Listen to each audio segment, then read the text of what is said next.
uma vez entrando na sua casa e no seu coração com o programa Entretantos pela sua TV Evangelizar. Eu estou muito feliz hoje, porque além de admirar imenso, eu recebo uma cantora lírica e professora de canto com experiência internacional. Não perca o programa de hoje. A nossa convidada muito mais que especial é a Ana Paula Sade. Eu estou muito feliz de receber aqui, além de ser uma honra imensa. Bem-vinda! Muito grata, Carla. A honra é minha e é uma alegria estar com vocês. Muito grata pelo convite. Queria que você contasse um pouquinho da tua experiência, da tua história para esse público da TV Evangelizar que está te conhecendo hoje. Então, eu sou cantora lírica, professora de canto e digo que o canto foi a minha saída na música, porque na verdade eu era instrumentista. E dos 13 para os 14 anos eu fui acometida de uma doença muito grave, muito séria, e que afetou os meus músculos e aí eu não conseguia mais tocar. Eu tocava piano e violão erudito. Nossa. E aí o que sobrou da música? Então vamos tentar cantar. Então eu ingressei no canto lírico como uma segunda opção, mas foi uma grande bênção e eu fiquei muito feliz de fazer esse trajeto todo com o canto. Uma grande bênção é te ouvir. Né? Depois dessa canção maravilhosa, não tem como a gente não ficar extasiado. Né? Eu tenho certeza que você sentiu isso na sua casa. Você lançou 2 CDs de Ave Marias, né? Isso. Como que foi esse processo? Por que a escolha das Ave Marias? É devoção? É pesquisa? O que foi? As duas coisas. É um trabalho de pesquisa e de devoção também. Esses 2 CDs são em parceria com a Elizabeth Fischer, que é uma mezzo-soprano, e nós cantávamos, às vezes, no final do terço do rosário que a gente fazia, Ave Marias, ela começava a colocar uma segunda voz em cima das Ave Marias que eu cantava. E aí nós dissemos, bom, então vamos organizar isso e elaborar um concerto de Ave Marias. E começamos a pesquisar e ficamos extremamente surpresas com a quantidade, com a beleza de Ave Marias que existem, né? E vocês conseguiram reunir essas Ave Marias? Isso, então esse primeiro CD é de 2003 e o segundo nós lançamos em 2015. Recente. Isso. Recente. Então, assim, tem muitas peças maravilhosas e Ave Marias que a gente, inclusive, desconhece. Essa que eu cantei na abertura do programa, ela é mais atual, ela faz parte daquele filme Paixão de Cristo. Sim, do Mel Gibson. Né? E eu, quando escutei, fiquei encantada, porque é uma Ave Maria própria para o meu tipo de voz, que é um soprano dramático, né? Então, fiquei encantada e aí resolvi abrir o nosso dia hoje com ela. Nossa, nós somos abençoados, né? Agora, qual é a sua a ligação com Maria? A ligação com a Maria, com Mãe Maria, é de coração, realmente. Então, assim, eu digo que eu sou uma serva da Mãe, independente do lugar que eu esteja, sou uma filha de Maria, né? E com isso a gente canta em inúmeros templos, em inúmeros lugares, cantamos em viagens sagradas ao redor do mundo, em vários templos. Então, desde um templo católico até um templo espírita, budismo, em todos os lugares a energia da mãe e do sagrado feminino é muito bem-vinda, né? E a gente tem a mãe no coração, então é ela que conduz e rege todo o nosso trabalho. Você tem um trabalho, além das Ave Marias, de cantos sagrados, né? E esse trabalho, você sente que isso também é uma maneira de harmonizar as pessoas, que a música sacra pode chegar no coração das pessoas?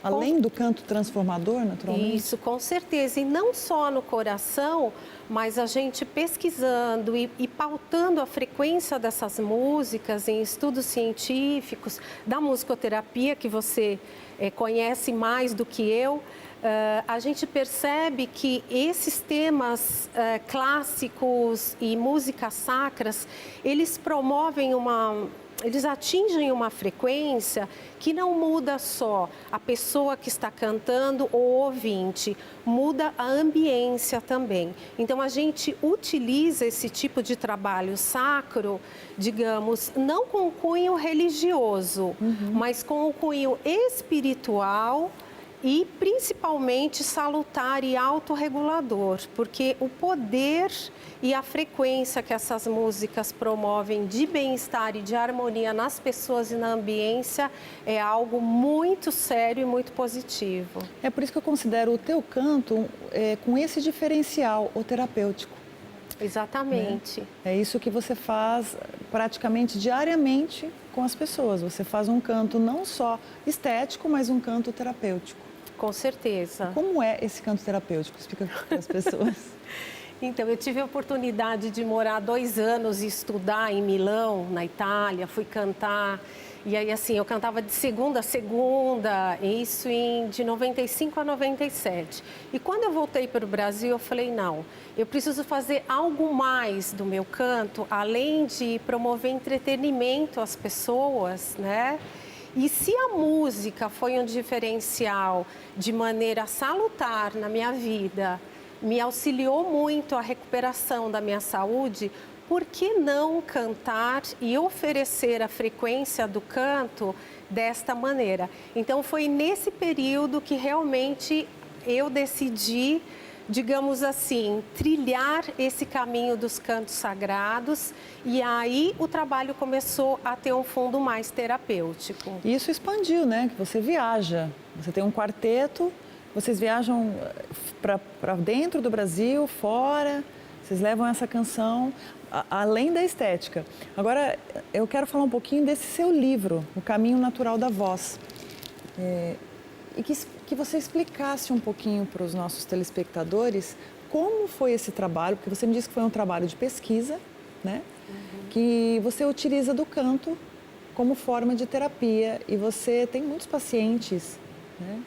Que através do canto se restauram emocionalmente, se reformulam, se reconstroem. Como foi esse trabalho? Então, justamente na época que eu adoeci, como eu não tinha condições físicas para fazer um canto que naquela época era pautado em uma colocação vocal de utilizar muita energia e mais força, e eu não tinha essa vitalidade, essa energia, organicamente eu fui descobrindo um lugar para conduzir a minha voz, no qual a minha voz, além de ficar, digamos assim, em 1 ano, ficar com uma qualidade vocal muito boa, muito acima do esperado, a minha energia e a minha saúde melhorou muito. Então, na verdade, eu fui a primeira beneficiária desse método, em 1984.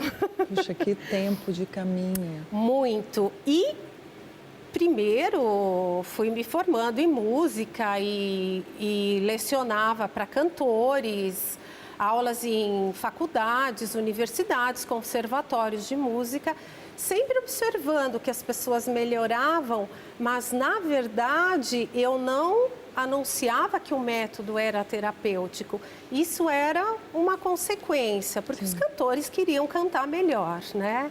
E depois, mais recentemente, de 15 anos para cá, que eu me debrucei mais nesse processo de realmente pesquisar, testar, apliquei o método na Escola Paulista de Medicina, tive um aval, né, da qualidade e dessa capacidade dele ser uma terapia integrativa e complementar com uma melhoria na saúde das pessoas. E aí a gente foi desenvolvendo e entrando mais nessa área da saúde. Olha só, gente, que bacana. Continue acompanhando Entretantos e a Ana vai nos brindar com mais uma música. Eu estou assim, desde a primeira música eu estou já aguardando a segunda. Acompanha-nos daqui a pouquinho, depois do break a gente volta, continuamos a entrevista com a Ana, você vai conhecer um pouquinho mais desse trabalho, que é O Caminho Natural da Voz.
smell like lemon drops away above the chimney tops.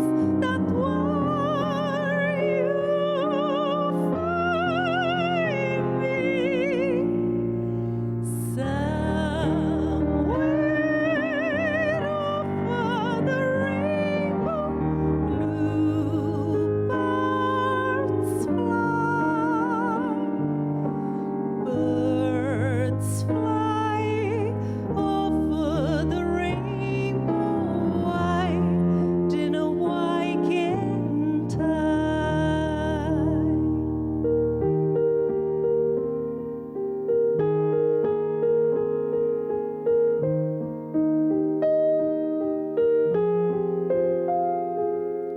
It happy little bluebirds fly beyond the rainbow. Why, oh, why can't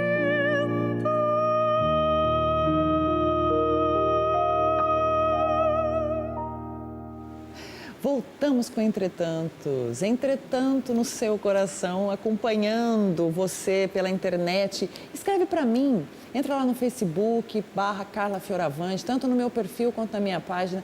Você pode adicionar, pode ficar ligado na programação da TV Evangelizar, no programa Entretantos, que vai ao ar todas as sextas e segundas-feiras, às 21 horas, segunda 23. Então, participe conosco, mande sua sugestão, fale qual é o que você está sentindo, o que você está vivendo. O programa Entretantos é de arte, literatura, variedades, música. E hoje quem nos brinda com sua presença lírica, maravilhosa, é a Ana Paula Sade. Ana, você acha que as pessoas têm um limite na voz?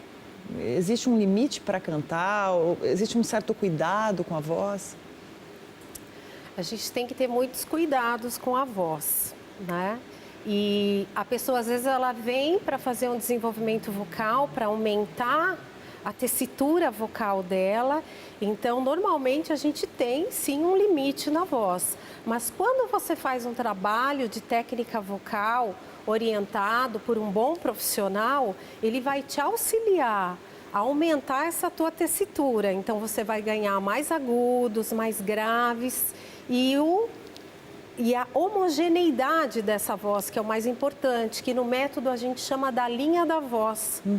Muitas vezes a gente vê cantores que têm uma diferença timbrística muito grande nas mudanças de registros e é uma coisa difícil para a gente chegar a essa conclusão.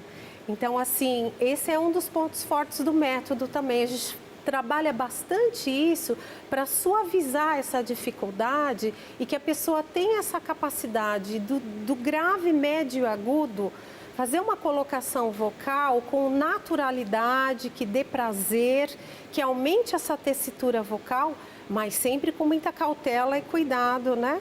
Fora aquelas coisas de higiene vocal que a gente tem que tomar, né? Que são cuidados mitos, imprescindíveis, né? Não são mitos, né?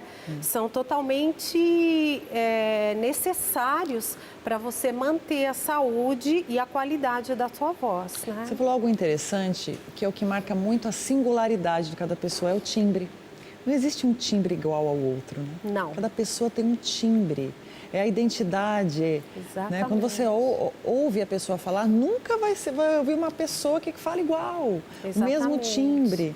Né? Agora, você acha que todas as pessoas podem desenvolver uma técnica, podem cantar? Ou é dom? Olha, eu digo que todo mundo pode cantar e o método vem trazer isso. Por quê? Porque a base do método, ela está na base da produção da nossa voz. As bases estão na fisiologia da produção da nossa voz. Então, se você aprender a respirar corretamente, compreender como esse ar passa pelas suas pregas vocais sem tensão, tem que estar relaxada, né? Vai trabalhar como usar das leis da física na ressonância e na amplificação desse som, porque o nosso corpo é a caixa acústica também. Sim. Melhorar a sua articulação e dicção para jogar essa sonoridade no ambiente, né? Então, todo mundo pode. Não digo que todas as pessoas tenham a mesma facilidade para se desenvolver, mas se a pessoa quiser, ela pode. Você colocou alguns pontos que eu acho tão interessante. A gente se comunica muito, né? Então, assim, a dicção, como você elabora uma frase para que o outro te compreenda. A música por si só, ela é transformadora. Você canta músicas em inglês, em italiano, né? Ou seja, mesmo assim você alcança a emoção sem a compreensão, às vezes, da língua. Porque a música tem essa potencialidade de alcançar muito além de uma linguagem, porque ela por si só é uma linguagem, né? Mas, além disso, o que a gente está colocando é que sim, você pode usar de um canto terapêutico para uma saúde física, mental, psicológica, né? O canto pode ser um caminho. Eu trabalho com você, a gente trabalha junto na Clínica Spátio. Tenho a honra de estar contigo. E eu também a honra de estar contigo e ver a transformação, porque muitos pacientes passam por nós e percebem que esse equilíbrio psíquico é tão ajudado através da voz, através da música, da musicoterapia, do canto terapêutico. E esse caminho que você faz é exatamente isso que a gente tem que se conscientizar, que isso é um caminho. É um conhecer também o seu timbre, a sua tessitura, o seu registro, como você se coloca, não só no canto, mas como você se expressa, né? Como você fala. E isso está numa beleza assim sublime, né? E eu digo que o cantar vai ser só a cerejinha do bolo, né? O importante é a gente passar por esse processo, né? Porque com os nossos pacientes, tanto na Spation, quanto a época que eu trabalhei mais na neurologia da Unifesp também, ou às vezes alguns pacientes que vêm por terapia e não para desenvolver a voz, a gente percebe o quanto, na primeira base do canto, que é trabalhar com a respiração. E as bases do meu método, elas estão exatamente utilizando os pranayamas do yoga, onde você vai de maneira natural aumentar a sua capacidade respiratória e ao mesmo tempo equilibrar os 4 ritmos do seu organismo. Então a gente só consegue equilibrar o ritmo cardíaco, mental e nervoso através do ritmo respiratório. E o que acontece? O cantor, nós, né, Carla, diferente dos outros instrumentistas, nós somos instrumento e instrumentista ao mesmo tempo. Exatamente. Então, o nosso corpo é o nosso instrumento. Então, quando o cliente, o paciente, começa a se perceber e ter a necessidade de cuidar mais do seu instrumento, tudo melhora. Tudo melhora. É verdade. Né? A autorregulação, a harmonia acontece. E ele vai melhorar tudo, a voz, a comunicação, a escuta, porque hoje em dia a gente fala mais do que ouve, não é verdade? O silêncio também é música. E para a música é importantíssimo trabalhar a escuta. Exatamente, né? é a pausa. Muitas questões, né? Muitas questões. Nós somos instrumentos afinados de dentro para fora, de fora para dentro. Exatamente. Essa frase que nunca, né, sai do nosso cotidiano. Agora, eu queria que você nos informasse como entrar em contato com você, como as pessoas podem adquirir esses CDs maravilhosos dessas ave-marias que você cantou aqui. Eu acho que eles vão passar o meu site aí, que é www.anapaulasade.com. E quando a gente faz os concertos, a gente vende também. Eu sei que está um pouquinho longe, mas todo ano a gente faz um concerto em dezembro no Mosteiro de São Bento, em São Paulo. Então já vou deixar o convite. Esse ano vai ser no dia 7 de dezembro, às 20 horas, a entrada franca, lá no Mosteiro. Né? E o livro também se encontra no seu site? O livro pode encomendar pela editora Alfabeto. Tem online, se for nas livrarias e pedir, tem na Cultura, na Saraiva, nas grandes livrarias a gente tem. Né? Existe algum curso de especialização nessa área que você trabalha? Então, Carla, esse ano eu comecei a dar uma especialização voltada à formação para o método. Porque eu já dou aula do método em algumas pós-graduações. Cuidados integrativos na Unifesp, musicoterapia na FMU.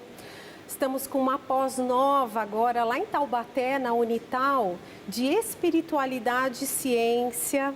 Então, o Caminho Natural da Voz está lá também com uma disciplina para profissionais da área da saúde, graças a Deus. E a gente vê que o resultado traz isso também, né? O benefício das pessoas. Só que os convites começaram a aumentar.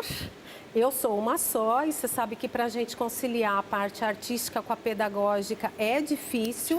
Então, esse ano eu comecei a formar as pessoas no método para que elas possam integrar esta metodologia ao que elas já utilizam. Então, para profissionais da música, da educação e da saúde. Olha que você lá no Espaço Saúde, onde eu trabalho. Nesse seu site tem essas informações? Tem. Para as pessoas conhecerem melhor. Isso, tem meu e-mail. Que bom, vai ser um prazer. Eu tenho certeza que você vai procurar, porque para a gente que trabalha com isso, a gente sabe como isso é transformador. Quero dizer novamente, foi uma honra te receber aqui, assim, fiquei extasiada, a Janinha e você tocando e você cantando, enfim, você aí em casa certamente sentiu a mesma coisa. Obrigada, Ana. Seja muito bem-vinda sempre. Muito grata também à pianista, a Janaína, que me acompanhou. Obrigada pelo convite, viu? Foi uma honra também. Parabéns pelo programa. Obrigada, Ana. E você, está gostando do Entretantos? No próximo bloco, a gente vai conversar com o Dr. Sérgio Lima, falando sobre transtorno obsessivo compulsivo, TOC. Você já ouviu falar? A gente volta já já.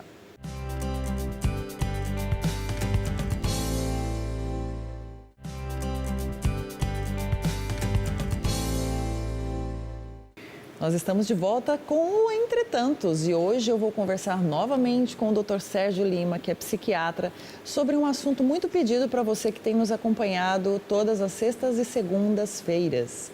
Hoje nós vamos falar de um transtorno obsessivo compulsivo. O que seria o TOC, né? Que as pessoas conhecem como TOC. As pessoas dizem, todo mundo diz que tem um TOC, alguma mania. Enfim, doutor Sérgio, bem-vindo e vamos mais uma vez falar sobre isso. Pois é, o transtorno obsessivo compulsivo, ele se caracteriza por algumas rituais que a pessoa apresenta, alguns rituais tipo de checagem, né? Por exemplo, os mais comuns é saída de casa, querer checar 2, 3 vezes a porta se fechou, se desligou o gás, pode acontecer alguma coisa trágica, né? Outros de medos de contaminação, então a pessoa que lava demais as mãos, toma cuidado excessivo com a higiene, né, que chega a atrapalhar. Aqui no TOC, assim como qualquer outro transtorno psiquiátrico, a gente tem que ver a intensidade dos sintomas. Então, não é só pelos sintomas que a gente pode fazer o diagnóstico, pela intensidade. De que maneira a intensidade? Se está perturbando o dia a dia daquela pessoa, se está incomodando ela, está trazendo prejuízo para ela ou para as pessoas que convivem com ela, né? Outro dia, num programa, eu dei um exemplo de uma família que se acomodou ao banho de uma pessoa que tinha TOC, né? Ficava horas no banho. Horas no banho, então a família toda tomava banho rapidinho mais cedo para ele ficar lá 4, 5 horas se lavando. Então, o TOC é uma doença muito grave, é um transtorno daquilo que a gente chama de transtorno de ansiedade. E alguns estudos têm sugerido que isso pode acontecer em 2,5% da pessoa na vida, né, ao longo da vida, a prevalência na vida, né? É hoje o 4º quadro psiquiátrico mais comum, né? Listando lá depressão, esquizofrenia, transtornos afetivos bipolares. Dos quadros ansiosos, o transtorno obsessivo compulsivo é um dos mais graves. A pessoa, por exemplo, que tem algumas superstições, né? Algumas manias de colecionar, porque tem muito aquela coisa de colecionar muitos álbuns de uma pessoa só, ou muitos livros, ou contar muitos livros, ou repetir aquele movimento várias vezes no dia. Isso é uma manifestação do TOC. Então, esse é um sintoma possível do TOC, né? Quer dizer, o TOC vai se caracterizar quando a pessoa começar a ter isso excessivamente, sem controle, de maneira tal a que incomode a vida dela. Então, uma pessoa que começa a ficar contando de maneira tal que ela não consegue mais sair de casa para trabalhar, ou se sai de casa para trabalhar e fica preocupado se errou a conta e pode acontecer algo, quer dizer, o TOC ele se caracteriza exatamente por esse aumento da intensidade dos sintomas, né? Quando isso aumenta e causa prejuízo na vida do sujeito, é que é a hora de buscar ajuda, buscar tratamento. É porque essa questão da superstição também, a pessoa deixa de, por exemplo, vestir uma roupa de outra cor porque acha que se vestir vai acontecer alguma coisa. Isso também é um pensamento, parece que a pessoa entra em conflito, né? Isso. E fica com aquele pensamento cíclico de que se eu colocar isso, vai acontecer isso, vai acontecer, é uma cadeia. E vai se transformando, aquilo vai limitando a pessoa de sair de casa, de vestir tais coisas, ou de passar, né? Porque as pessoas têm mania, passou debaixo da escada, vai acontecer alguma coisa, o chinelo virado, essas coisas começam pequenininhas, depois elas vão aumentando, né? Exatamente. De outros tipos de manifestação. A superstição, ela caracteriza por um pensamento mágico, né? Quer dizer, eu acho que se o chinelo estiver assim, vai acontecer alguma coisa trágica, né? Isso é natural, todos nós temos, né? Já tivemos, né? Nossos pais passam para nós essas superstições. Mas o problema é quando isso começa a tomar um volume na sua cabeça. Então, você não consegue mais parar de pensar nisso, né? Que é a obsessão. O TOC caracteriza por isso, transtorno obsessivo, que são então os pensamentos, as ideias, e as compulsões, que são coisas que parece que vão negar isso. Então, o sujeito que viu lá a sandália virada, ele tem que desvirar aquela sandália. E ele vive em função disso. Na hora que ele começa a ter essas compulsões e viver excessivamente em função dessas ideias obsessivas e compulsões, aí sim se caracteriza um transtorno que precisa de ajuda e tratamento. Porque a gente não pode limitar dizendo que toda pessoa que tem esse tipo de manifestação está com TOC. Mas se isso for todos os dias, daqui a pouco a pessoa ela sai de casa e desce e sobe do elevador umas 5, 6 vezes para checar se fechou a porta, se deixou o gás aberto. Né? Eu já vi relatos de pessoas que, ao tomar banho, misturar, a pessoa tinha uma questão de que se misturasse a espuma velha com a espuma nova, já estava contaminado. Então, assim, tinha que fazer de tudo de novo, tudo né? de novo, tomar banho tudo de novo, ritual. Exatamente. É como se sentisse sujo, vai lá, né? Da espuma uma espuma vai lá da outra. Então, assim, você precisa observar, né? Você que sente muitas vezes essas questões de repetição, que fica obsessivo, uma ideia obsessiva de que se fazer isso vai acontecer aquilo e vai desencadeando. Então, a gente tem que prestar muita atenção, porque isso, sem perceber, né? Pode ir tomando um volume. Pode tomar um volume muito grande. Ia dar 2 dicas de cinema aí, cinema mais hollywoodiano, vamos dizer assim, né? Mas que são bem interessantes. Um filme com o Jack Nicholson, com o personagem principal chamado Melhor Impossível. Sim. Né? E um outro filme um pouco mais recente com Leonardo DiCaprio, chamado O Aviador. É uma história até baseada numa história verídica americana. E isso mostra o quanto o TOC pode ser grave, né? A ponto de restringir, porque era um sujeito, um empresário bem sucedido, muito, vamos dizer assim, destemido, fazia coisas muito interessantes, projetos de aviões e tudo isso, e ele começa a piorar do TOC de maneira tal que ele não conseguia mais sair de casa, né? Então, essa história do aviador é bem interessante para você ver como esse transtorno pode ser um limitador, né? Então, você aí que tem alguém na família, assim, existe tratamento, né, doutor? Claro, existe. A gente usa algumas medicações, né? Que não vem o caso aqui de ficar explicando para vocês, porque acho que é complicado, né? Ficar explicando quais as medicações que são para o TOC, para não estimular as pessoas a se automedicarem. Exatamente, né? Procura ajuda. A gente nem fala muito, mas procure ajuda, procure um médico, né? Que esteja bem atualizado, se na sua cidade não tiver um psiquiatra. Mas tendo um psiquiatra, procure um psiquiatra que é um transtorno bastante falado, né? Bastante discutido. E tem um estudo nos Estados Unidos, Carla, que mostra que 1 a 2% das tentativas de suicídio são dos quadros de TOC. Então, quando ele fica grave, né, deve buscar ajuda, porque a chance de suicídio é muito grande. É porque é um desgaste psíquico muito grande. Exatamente. A pessoa repete, aquilo vai se transformando num fantasma, a pessoa não dá conta, né? Exatamente. Lida com o insuportável. Exatamente. E tem alguns exemplos mais literários, né? O Macbeth, né? Do Shakespeare, a Lady Macbeth, que conspira para a morte de uma pessoa, ela fica culpada, né? E fica excessivamente querendo se limpar, sentindo como se tivesse sangue nas mãos. Então, é um quadro realmente muito grave quando se apresenta, né? Com essa intensidade, como eu estou explicando. Então, buscar ajuda não é demérito de ninguém, pelo contrário, vai ajudar essa pessoa a diminuir, aquietar esses sintomas, voltar ao seu dia a dia normal, né? Porque um dos grandes problemas do toque é exatamente as pessoas têm vergonha de falar, de que faz um ritual ou X ou Y, e às vezes acham, não, isso aí é da minha personalidade, eu sou assim mesmo, e às vezes não é, isso causa muito sofrimento, é como você falou, quando causa esse sofrimento psíquico, a pessoa tem de buscar ajuda, porque sozinha dificilmente vai reverter isso, né? Com certeza. Olha aí para você, a gente deixa aqui mais uma vez esse recado de que busque ajuda, não espere chegar no insuportável, comece a sentir diferente, repetir demais, checar várias vezes a mesma coisa ou repetir muito, procure ajuda. O Entretanto está aqui, eu e o Dr. Sérgio no final aqui desse terceiro bloco para te ajudar e falar sobre isso. Continue mandando as suas sugestões. A próxima semana a gente vai falar muito mais sobre saúde, sobre música, sobre literatura, interatividade e muitas variedades. Eu espero você semana que vem. E antes da gente terminar, eu quero agradecer mais uma vez a Ana, que vai nos brindar com a música final do programa de hoje. Também trabalha com a gente. Pois é, fiquei emocionado aí de ver ela conversando com você aqui. É muito legal, né? Esse trabalho que a gente está conseguindo fazer na Clínica Spatio é de deixar a gente de coração preenchido. E você que está em casa também, eu tenho certeza que sentiu. Vamos mais uma com ela e a gente volta semana que vem.